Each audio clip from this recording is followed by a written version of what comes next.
Hey guys, Nicole Mashburn, and today we're going to talk about the hips and the legs, which is your pelvic girdle and your your lower limb. Sorry, I'm doing this from home, so I don't have quite the technology I have from Calhoun, but hopefully I can get through this today doing it from the laptop.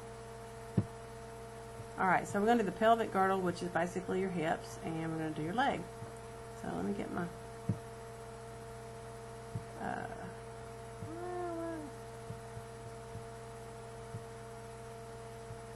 I'm going to use my finger instead of a pen. Okay, so sorry about that.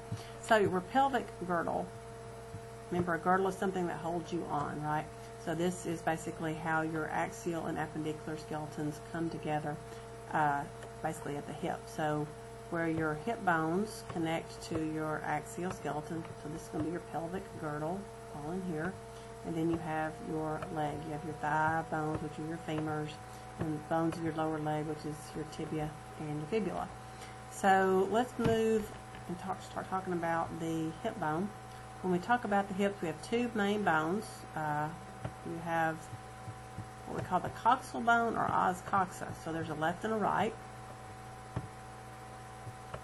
And you can see where the hip bones fuse with the sacrum. That is the sacroiliac joint, and I kind of showed you that on the sacrum. That kind of rough area on the sacrum is where the hip bones come together. You also have this area here, what's called the pubic symphysis, which is where the two bones come together. That's that thick piece of fibrocartilage that holds those two big bones together. And this is the front of the hip bones, of the front of the pelvis, so that you're looking at it from an anterior view. Now, if we take those bones and separate them out, we can see each bone. And these bones were originally three bones that fused together. And the three bones are the ilium, the ischium, and the pubis. And so the ilium is this brown area, the ischium is this purple area, and the pubis is this red area. The pubis is on the anterior side, and the ischium is on the posterior side. So this area, this ischial tuberosity, this is kind of that bony part of your butt when you're sitting down. Don't forget to print out your lab guide, and that way you'll have the bone names and all the features that you have to know. Most of them are listed on this slide, so I'm going to try to point them out to you. You have the iliac spine, which is just the kind of the sharp edge of the ilium. You have the acetabulum, which is the cup, or the socket of the ball and socket where the hip and the femur come together. You have this notch called the greater sciatic notch. You have the lesser sciatic notch. You have your ischial tuberosity. You also have this hole called the obturator foramen. One thing I want to point out is ilium is spelled with an I. Okay, so remember we had ilium, I-L-E-U-M. That was in the digestive tract. We talked about that with the small intestine. You need to be able to spell this, because if you spell it with an E, it's counted wrong. It's not misspelled, it's just wrong. Because if I said, hey, I need an x-ray of the ilium, and I spelled it with an E, I would think you were talking about the small intestine and not the hip. So make sure you can spell these. So let's look at another view of the hip bone. This is looking at it from a medial view, so you're kind of looking at it from the front. So here again, here's your pubic or pubis. Here's the ischium. Here's the ilium. You can see that flattened area where the sacrum and the ilium come together to make the sacroiliac joint. You can see the obturator foramen, but you can't see the acetabulum. So the acetabulum is a landmark. When you see the acetabulum, you know that's where the femur goes. So this tells you that this has got to be the lateral side of this hip bone, because the femur, they hang off the side of your bodies, right? They don't hang off down the middle, they hang off to the side. So this is the lateral side. You know that the ischial tuberosity goes in the back, so that means this is the pubis toward the front. So that makes this a right hip bone. You can imagine here's the femur, and it's kind of hanging down this way. So this is a right hip bone. As you're trying to learn left and right, if you'll watch the YouTube videos with Miss Graham, that will also help you, because she's going to be able to kind of turn around as she demonstrates the bones. Moving down from the hip bone, you have your femur, which is the two big main thigh bones. If you remember from your bone terms, the shaft is called the diaphysis, the two ends are called the epiphyses or the epiphysis. You need to know your proximal end and your distal end. So remember, proximal is the end toward the trunk, distal end is the end away from the trunk. So in this femur, the proximal end is up here near the trunk. And this is where the head is. And this is the ball of the ball and socket. We call that the head. There's a little indention called the fovea capitis, which is where vessels can go inside and nerves can go inside the bone. You have the neck. Then you have these things called trochanters. And I'm going to look at the back side. It's easier to see the trochanters. There's one here and one here, but you can see it a little better over here. You have a greater and a lesser. And the word trochanter is just basically an attachment point. It's the thickening of the bone. It's where the bone's basically thicker so that the muscles can attach there easier and have more strength. One thing you've learned about bones, I hope you've learned about bones, if you haven't yet, something called Wolff's Law. And that means that basically a bone will respond to stress by thickening. And so this thicker part of this bone is where a really strong muscle, one of your thigh muscles, attaches. And think about your thigh muscles are really big, these are big, heavy, strong muscles. They need a strong attachment point. So coming down, you know that the head is going to be on the medial side because remember it's got to attach to the hip right here. That's the medial side. So if you come straight down, that means this is the medial side of the bone. You're going to have these rockers. Remember, you're going to have these condyles. So this would be the medial condyle. So that little area above it will be the medial epicondyle. You have your lateral condyle, and the little area above that is called the lateral epicondyle. If you're looking at the posterior view over here, this is the posterior view. You'll notice the posterior view because you can see this big kind of crack. And the crack's always in the back. That's what I tell my students in class. It's called the intercondylar fossa. That's always in the back. So if you're trying to figure out if you're looking at the front or the back, look for this big crack, and you'll know you're looking at the posterior side. So this is the head here, comes straight down. This is the back. This will be the medial side. This will be the lateral side. So looking at this, I know that this has to be a right femur because this is the back of the bone, and the femur's got to go into the hip right here, and so this is going to be a right femur. You come down to the distal end, you'll see this little area here, this little patellar surface. This is where the patella is going to fit, your knee bone. So there's a little area for that patella to fit. Again, watch those YouTube videos and they'll kind of help you think about these bones in 3D to help you learn if you're left or right. Here's a real bone. Let's just see if we can figure it out. Here's the femur. This is the head, so we know that's the medial side, right? This is the front, okay, because I don't see this crack. So this is the front of this bone, and this means it's got to go in the hip right here. That means that has to be. You want to turn your computer around and kind of hold it up so you can figure it out. It's going to be a right femur. Okay, so and in class you'll see students taking the bones and turn them around trying to figure it out.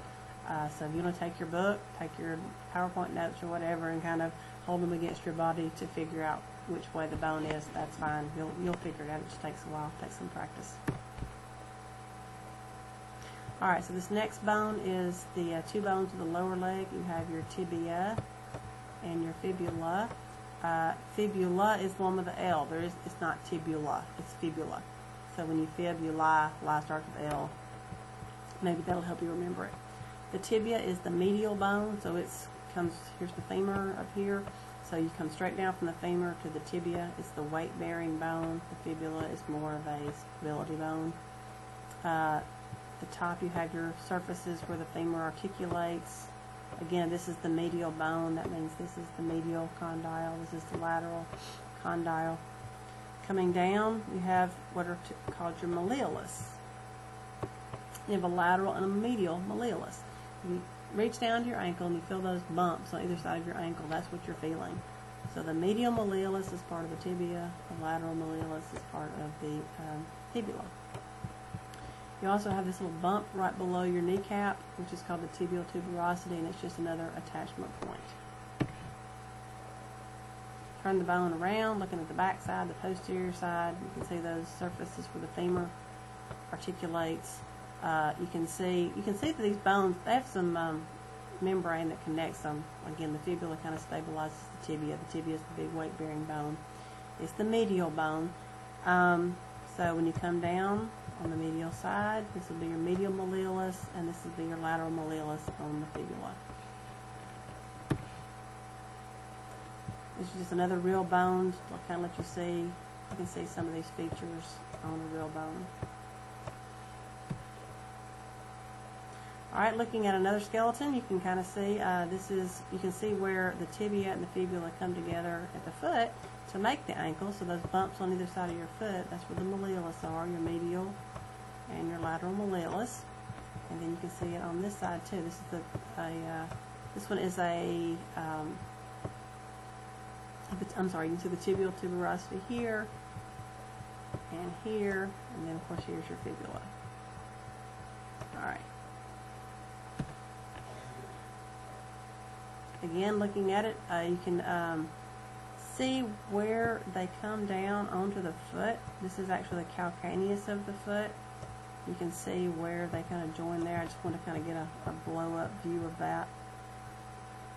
Where these two, where you make your ankle. This ankle bone here is called the talus, and so the tibia basically articulates right on top of the talus, and that allows you to make this movement with your foot, or to point your toes and flex your toes. So that brings us to the foot. When we talk about the foot, we had carpals in the hand, well, we have tarsals in the foot. And you don't have to name all the tarsals except for two of them. You have to know the talus and the calcaneus. The rest of them, I don't require you to know those. If you're going to go into radiology or something like that, you may need to, but for me, just the talus and the calcaneus. The calcaneus is your heel bone, and the talus is where the tibia articulates. When you look at the rest of the foot, the part that makes kind of the main portion of your foot, or where the arches of your foot are, those are your metatarsals. You have metacarpals in your hand, metatarsals in your foot. You name them just like you did your hand. One is your big toe, 2, 3, 4, 5 metatarsals. And then the digits are named just like the fingers. The big toe has 2. It has a proximal and a distal, and then all the rest of them have 3. A proximal, a middle, and a distal. So this would be your number 1 metatarsal, your number 2 metatarsal, and number 3 metatarsal, number 4 metatarsal, number 5 metatarsal. This would be your number 1 proximal phalanx. You need to say of the foot, because of the phalanx, it could be the hand or the foot. I don't know. You have to tell me if it's hand or foot. So this would be the number 2 middle phalanx of the foot. They're named just like the fingers.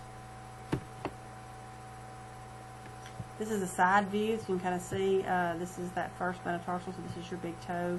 You can see all your tarsals. Again, you don't have to name those. But here is your calcaneus, your big heel bone, and your talus, which is where the tibia articulates. And this is a real one. Kind of show you what the real bones look like. Again, you can kind of see these odd-shaped bones with the tarsals, including these two. Here's your metatarsals, and then here are your digits, or your phalanges. And the last thing I want to talk about when you're looking at these bones is your feet form arches. And when you're born, you're actually kind of flat-footed. And if you'll stand up after you finish this video, stand up and just kind of close your eyes and just kind of try to balance on one foot, and you'll kind of feel your feet kind of do this, and that's basically the little muscles trying to maintain your balance. And as you learn to walk, as babies learn to walk, their feet will actually start to develop, and those arches will develop. And we have basically 3 arches. We have a medial arch, which is kind of right down the middle of your foot. That's kind of, if you have a high arch, that's what you're talking about. You have a high medial arch. You have an arch along the side, or a lateral arch. Then you have this transverse arch. So if you put your footprint in the sand, you're going to see that arch. That's just basically allows for shock absorption. If you have an arch when you walk, that allows you to absorb shock. And one thing, as babies learning to walk, it really is better if they wear socks or not hard sole shoes, because if their feet feel the ground and they can wiggle, that'll help them develop their arches a little better. So don't put them in those expensive shoes that they can't wiggle their toes and develop their arches. All right. Okay, I think that's all I've got to talk to you today. That will be the end of your bone labs. So good luck. If you have any questions, let me know.